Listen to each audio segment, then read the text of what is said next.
सिनेमाघरों तक पहुंची साल 2023 की पहली भोजपुरी फिल्म और ये 9 चर्चित फिल्में भी कतार में। पूरी जानकारी प्राप्त करने से पहले मित्रों हमारे चैनल को सब्सक्राइब, वीडियो को लाइक, शेयर, कमेंट कर दें।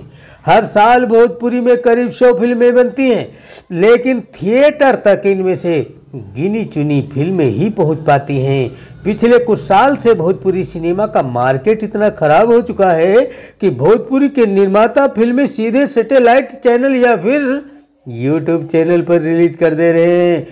निर्माता तक को ये पता होता है कि उनकी फिल्म थिएटर तक पहुंच भी पाएगी या नहीं।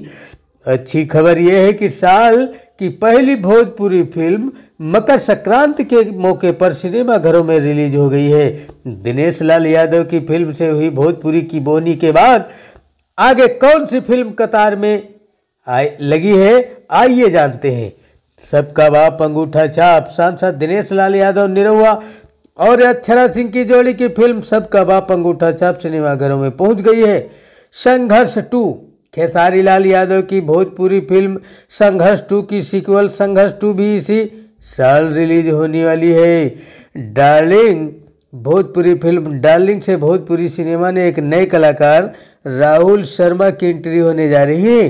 अक्षरा सिंह राहुल शर्मा की जोड़ी इसमें नजर आएगी और विवाह 3 भोजपुरी सिने के सितारे प्रदीप पांडे चिंटू की भोजपुरी फिल्में विवाह और विवाह 2 की कामयाबी के बाद विवाह 3 को थिएटर में रिलीज करने की तैयारी चल रही है। इसके अलावा माइंड प्राइड ऑफ भोजपुरी, कलाकंद, दाग, एग्रो लांछन, सिंह साहब द राइजिंग, नागमणि और दत्तक पुत्र फिल्म भी अप्रैल 2023 तक रिलीज करने की तैयारी चल रही है।